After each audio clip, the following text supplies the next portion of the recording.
আকাশে যে বিদ্যুৎ চমকায় তা এতই শক্তিশালী হয় যে যদি তা সংরক্ষণ করা যায় তবে সারা বিশ্বের দুদিনের বিদ্যুতের অভাব পূরণ করতে পারে। ঠিক তেমনি আমরা আমাদের শরীরের বীর্যকে যদি সঠিকভাবে ব্যবহার করতে শিখি তবে এমন কোনো জিনিস নেই যা মানুষ পেতে পারে না। কিন্তু বর্তমানে বেশিরভাগ যুবক দিনে এতবার হস্তমৈথুন করে যে তারা নিজেই তার হিসেব রাখে না। যদি তাদের মতো ভগৎ সিং, সুভাষচন্দ্র বসু, মহাত্মা গান্ধী যদি এমনটা করতো তাহলে ভাবুন দেশ আজ কোথায় থাকতো। ওইসব মহান ব্যক্তিরা দিনরাত সংঘর্ষ করতে পেরেছিলেন কারণ ওনারা নিজেদের শরীরের বীর্যকে বাঁচিয়ে রেখেছিলেন আর ওই সমস্ত শক্তি দেশকে স্বাধীন করার জন্য তারা কাজে লাগিয়েছিলেন। নেতাজি সুভাষচন্দ্র বসু স্বামীজির খুব ভক্ত ছিলেন। স্বামীজির জীবনী পড়ে তিনি এতই আশ্চর্য ও মুগ্ধ হয়েছিলেন যে তিনি একবার বাড়ি ছেড়ে পালিয়ে গিয়েছিলেন ব্রহ্মচর্য বা সিলেবাসী তপস্যা করার নেশায়, সেই অলৌকিক ক্ষমতাকে পাওয়ার নেশায়। আর এই বীর্য রক্ষার নেশার জন্যই পরবর্তীতে তিনি অভাবনীয় শক্তির অধিকারী হয়ে উঠেছিলেন এবং দেশকে স্বাধীন করে তুলেছিলেন। আর এদিকে অসংখ্য যুবক আজও পর্ণ হস্তমৈথুন থেকে স্বাধীন হতে পারেনি। এই ইয়াং জেনারেশন ইনস্টাগ্রামে, সোশ্যাল মিডিয়াতে মডেলদের দেখতে দেখতে কখন যে গুগলে গিয়ে অশ্লীল ভিডিও দেখতে শুরু করে দেয় সেই ব্যক্তি নিজেই বুঝতে পারে না। আর আপনি মানেন বা না মানেন, এটা 100% সত্যি যে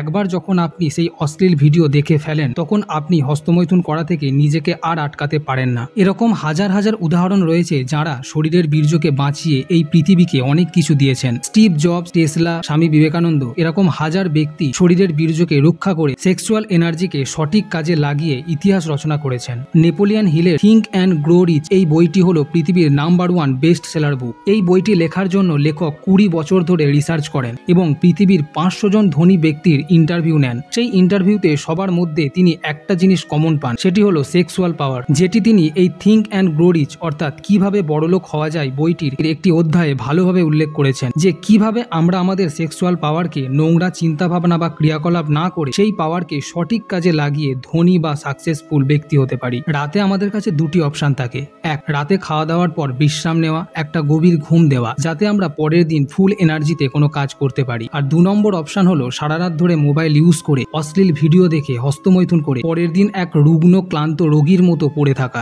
যদি আপনি জীবনে কিছুই না করতে চান তাহলে সেই রাত তোমার। সারা রাত অশ্লীল ভিডিও দেখুন এবং তা দেখে শরীরের এনার্জিকে বের করতে থাকুন। কিন্তু যদি লাইফে সত্যি কিছু মিনিংফুল করতে চান, নিজের পায়ে দাঁড়াতে চান, নিজের বাবা মার স্বপ্নকে পূরণ করতে চান, যারা নিজের সন্তানের জন্য রক্ত ঘাম এক করে ফেলেছে, তো আজকের এই ভিডিও শুধুমাত্র আপনার জন্য। কয়েক মিনিট পর যখন এই ভিডিও শেষ হবে তখন আপনি সম্পূর্ণ বদলে যাবেন। আপনার চিন্তা ভাবনায় এক অদ্ভুত প্রভাব পড়বে। আপনি বুঝতে পারবেন যে বীর্যকে আপনি নষ্ট করেন সেই বীর্য কতটা দামি। ওই বীর্যের শক্তিকে পরিবর্তন করে আপনি জীবনে অনেক অসাধ্য সাধন করতে পারেন। শুধুমাত্র গুগলে কখনো অশ্লীল ভিডিও সার্চ করবেন না, যতই ইচ্ছা হোক হস্তমৈথুন করবেন না। যদি কখনো মনে হয় আর থাকতে পারছি না তাহলে শীঘ্রই বাইরে চলে যান, বন্ধুদের সাথে আড্ডা দিন, ব্যাস। নিজেকে একা ঘরের মধ্যে বদ্ধ করে রাখবেন না। যত একা একা ঘরের মধ্যে থাকবেন ততই নিজেকে আটকানো মুশকিল হয়ে পড়বে। এই বিষয়ই একবার এক ব্যক্তি স্বামী দয়ানন্দ সরস্বতীকে জিজ্ঞাসা করেছিলেন যে আপনার মনে কি কখনো খারাপ চিন্তা আসে না? তখন স্বামী দয়ানন্দ সরস্বতী বলেছিলেন যে আমি সারাদিন এতই নিজেকে ব্যস্ত রাখি যে কোনো অশ্লীল চিন্তা ভাবনা আমার মধ্যে আসার সময়ই পায় না। আর এটাই হলো সেই রহস্য যা সাকসেসফুল ব্যক্তিদের মধ্যে থাকে। ওনারা দিন রাত এমনভাবে নিজেদের কাজের মধ্যে ব্যস্ত রাখেন যে তাদের ওইসব অশ্লীল চিন্তাভাবনা করার সময়ই থাকে না। আর এটা পাকা কথা যে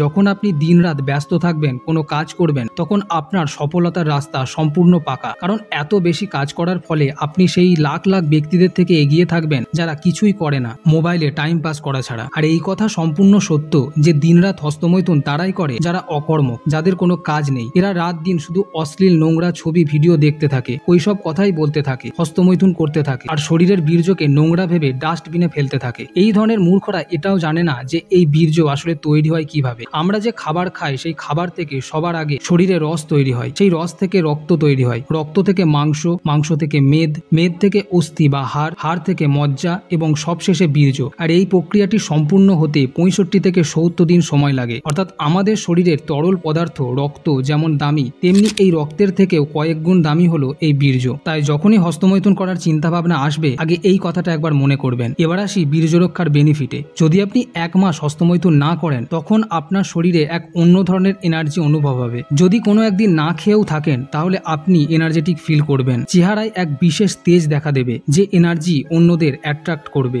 লোক আপনাকে দেখে মোটিভেট ফিল করবে। স্বামী বিবেকানন্দের শরীরের তেজ ও এনার্জি দেখে লোকে বিশ্বাসই করতে পারতেন না। উনার এনার্জি লেভেল এতটাই হাই ছিল যে বিদেশি মহিলারা উনাকে দেখে মুগ্ধ হতেন, এমনকি বিবাহের জন্য প্রস্তাবও দিতেন। হস্তমৈথুন না করায় আমাদের কনফিডেন্স হাই হাই থাকে এবং এটি আপনিও কোনো না কোনো দিন ফিল করেছেন। এদিকে যেদিন আপনি মৈথুন করেন, বীর্য নাশ করেন, সেই দিন লো কনফিডেন্স, লো এনার্জি, ভয়, মেজাজ খিটখিটে, বিরক্তি এইসব ভাব দেখা দেয়। মেডিটেশন, আপনি হয়তো ভাববেন যে এই মেডিটেশনের সাথে হস্তমৈথুনের কি সম্পর্ক। আপনিও নিশ্চয়ই লক্ষ্য করেছেন যে সমস্ত ব্যক্তি মেডিটেশন করেন তাদের নিজেদের ওপর এক বিশেষ কন্ট্রোল থাকে। তাদের মধ্যে সেই ক্ষমতা থাকে যে ক্ষমতার জোরে তারা কোনো লোভনীয় জিনিসকে দেখে নিজেদের কন্ট্রোল হারিয়ে ফেলেন না। আর যেসব ব্যক্তিদের মস্তিষ্কে সবসময় খারাপ বিচার আসতে থাকে তারা কখনো মেডিটেশন করতে পারে না। শুনলে আশ্চর্য হবেন যে অ্যাপেল কোম্পানির প্রতিষ্ঠাতা স্টিভ জবস তার অ্যাপেল কোম্পানি বানানোর আগে মেডিটেশনের দীক্ষা নিয়েছিলেন। ওনার কথায় আপনি ততক্ষণ কোনো বড় জিনিস করতে পারবেন না যতক্ষণ আপনি ভিতরে শান্ত অনুভব করবেন। কিন্তু বিভিন্ন অশ্লীল জিনিস আমাদের মনকে সবসময় অশান্ত রাখে। কোনো কাজকে ব্যক্তি সঠিক মন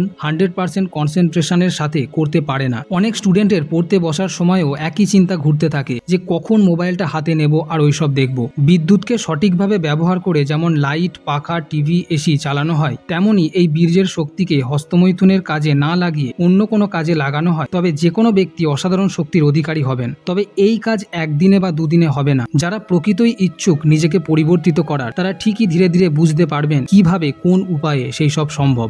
ভিডিওটি ভালো লাগলে লাইক করুন, অন্যদের সাথে শেয়ার করুন এবং চ্যানেলে নতুন হলে চ্যানেলটি অবশ্যই সাবস্ক্রাইব করে রাখুন। দেখা হচ্ছে পরবর্তী ভিডিওতে। ধন্যবাদ।